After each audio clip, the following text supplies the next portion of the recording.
Hello and welcome to the video version of my journal. I'm Steffanie Rivers. Come on in, kings and queens, and welcome to the conversation. You are watching me. I'm Steffanie, and this is my video version of my journal. I am multicasting on several platforms, including YouTube and Facebook and Twitter and LinkedIn. And so, on whatever platform you're joining, I want to say welcome to the conversation. If you are one of the subscribers, thanks for subscribing. And if you are new to the conversation, we want to welcome you. By the time I finish, I'm sure there'll be something that you hear that you will like and want to share and subscribe so that when I post new videos, you will be the first to know. So you probably know what the subject is for today, and you've heard a lot about it, but I want to add my commentary to what's going on. The murders last week of 19 elementary school students and 2 teachers inside Robb Elementary School in Uvalde, Texas, is tragic on so many levels. And we're going to discuss what that is, what is going on. First, the mass murder is more confirmation that there is no safe place to hide from random gun violence. Not school, not church, not the grocery store, not even your own home are safe places to hide from random gun violence. Local law enforcement in Uvalde still are trying to get their story straight, get their timeline straight on what happened and when. And even the Justice Department is investigating at this point. But thanks to parents and residents who were at the scene, most of the timeline has been revealed through their social media platforms. And the cops are not heroes. Not only did the cops at the scene not protect and serve those children and the teachers who were at the mercy of one lone gunman, their failure to engage that lone gunman who locked himself inside a classroom with those defenseless students and teachers for at least 45 minutes most likely cost them their lives. Now, had the cops at least distracted Salvador Ramos, and here's a picture of Salvador Ramos. Had the cops at least distracted Salvador Ramos by attempting to enter the place where he was holed up, that might have saved some lives, and it might have been enough to keep him from killing more people. But no, they spent crucial moments arguing with parents who begged them to go in and do what they were trained to do, and that's get their children, get their babies. I'm going to show you a video. And so this video is of somebody who was at the scene, and they essentially, it shows the chaos that was going on outside of the school. So let's see where we are.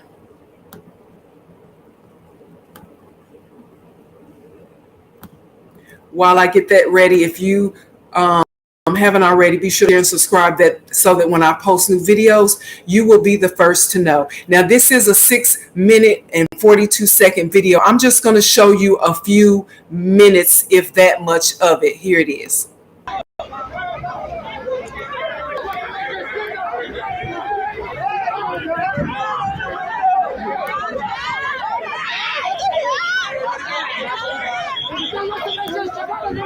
No te bajaron la onda, güey.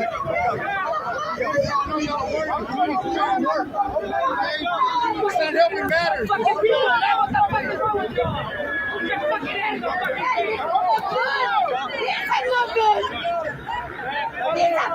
We're taking care. Oh shit, he ain't done yet. She did. It's not good. Y'all shouldn't fucking treat that motherfucker like that. No! What the fuck you doing to him? Let him go. vas a disparar, güey. You're shooting.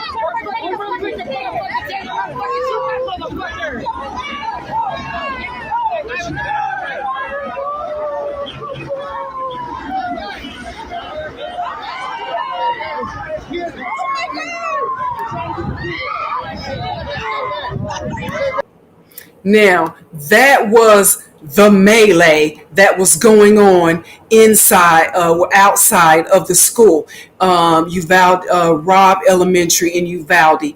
And I just showed you a portion of it because if you want to see the whole thing, you can go to YouTube and do a search for desperate parents wait outside Robb Elementary School in Uvalde to see the full video. But I just wanted to show you that it's showing that these cops, they're suited and booted, looking like they're ready for battle. But when it came time to perform, they did not. This is the personification of Lizzo's line, "Why men great till they gotta be great?" We expect most people expect for police officers to do at least what the patch says on their shoulder, serve and protect. And even some parents, as you saw, were handcuffed as the cops spent more time trying to restrain and detain parents instead of going in and doing what you would expect them to do, and that is confront one lone gunman. Okay, those parents were in agony, begging those cops to go save their kids, or at least let me through the line and let me do it. Some of the parents wanted, but to no avail. They got detained and handcuffed. Now, at least one mother managed to get through into the school to save her children. And apparently her kids had a cell phone or had access to a cell phone. A lot of people were calling 911. And after they realized nobody's coming in and mama is standing outside, mama went in and got her babies. Okay, so nobody can blame her for that. And I understand that the word on the street is some of those cops went in and got their babies too, but they officially did not make entry until they did not make entry at that time until at least 45 minutes into this situation, while people stood around and waited. Now, before anybody emails me and tells me that I don't understand what it's like to be in battle, don't email me and tell me that BS, okay? These cops are paid and trained for events such as this, an active shooter. And it just so happened, I learned that a few months before this, let's say 8 weeks before this shooting, the Uvalde police chief, his name is Pedro Arredondo, and let me try to pull up his picture for you so you can see who it is that I'm referring to.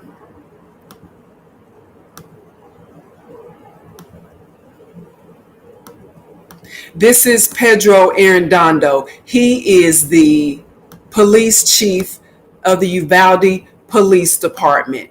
And just 2 weeks before the shooting, it said that Arredondo was in active shooter training, okay? And members of the police force, about 8 weeks before that, spent at least a day in training at the local high school, running through scenarios on how to stop an active shooter.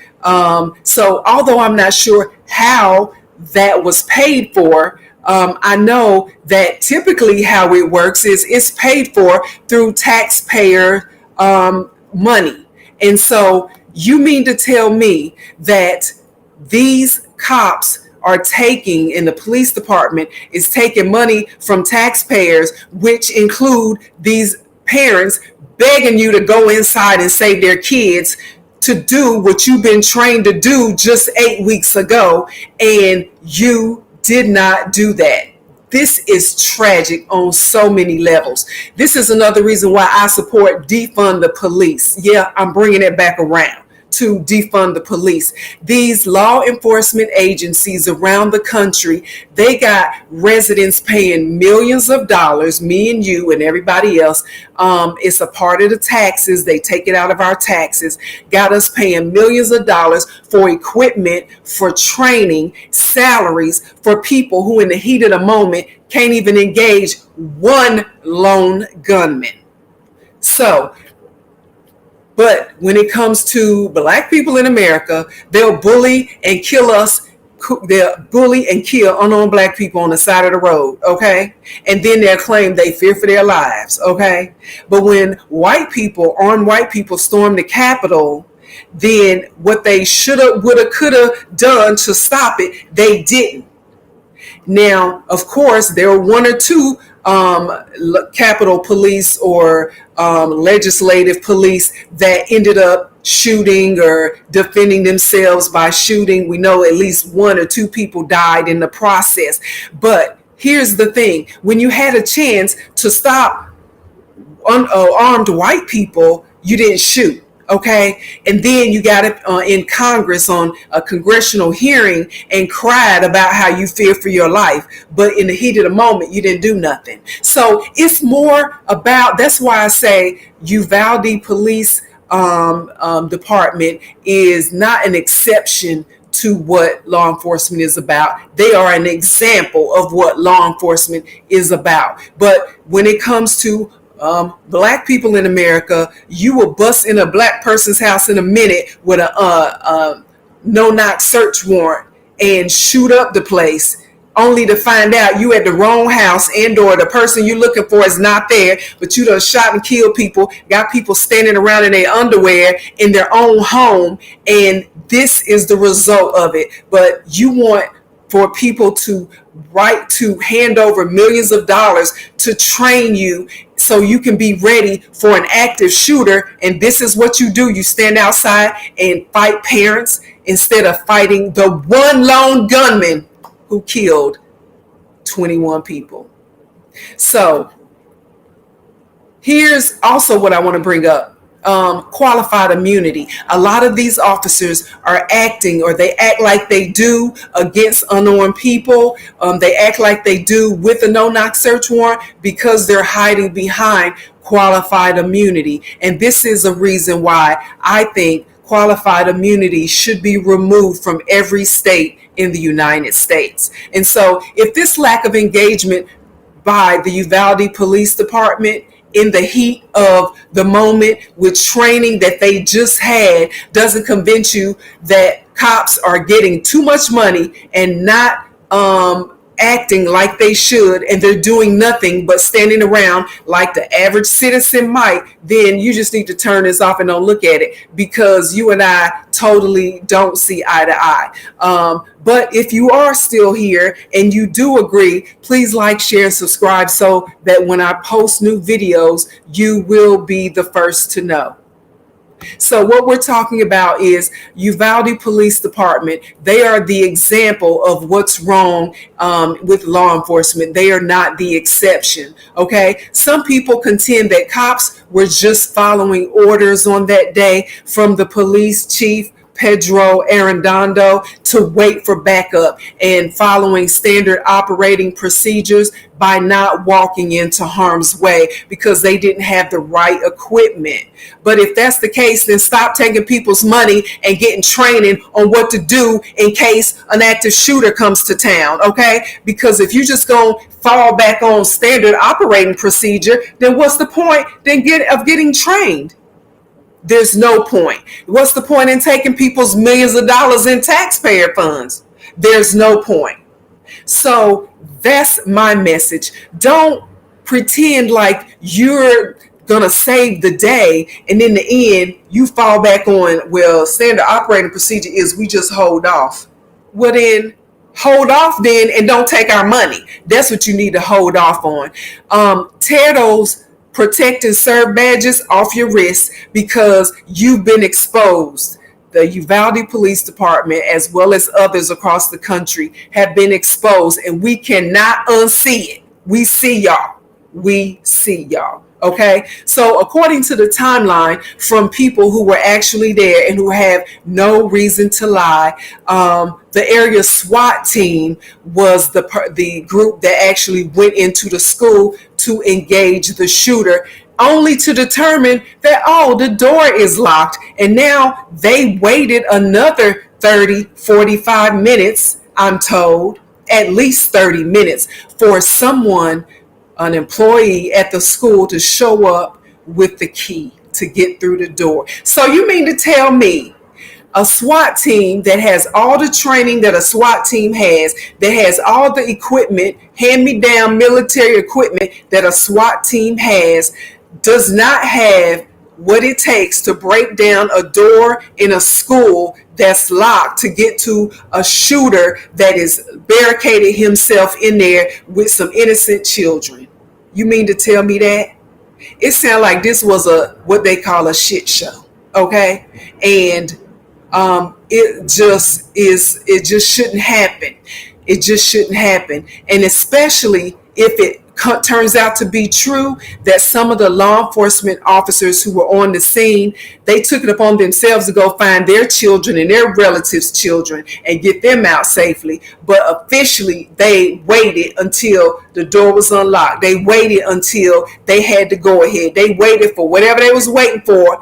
When it's your baby on the line, when it's my baby on the line, they got time to wait. But when it's their kids on the line, they doing whatever they can. That means you and I need to get locked and loaded and do what we need to do for our families. That's what that means. So if you haven't already, be sure to like, share, subscribe. So why is it? Here's something else that I want to ask you, and I'm not really going to get into right now because I got a whole bunch of other stuff to talk about. Is why is it that when the mass murderer is a white person, they seem to take that person alive, and they get to go to jail, and they get to, have the benefit of a trial and all of that. But when it's not a white person, they get killed on the scene. Why is that?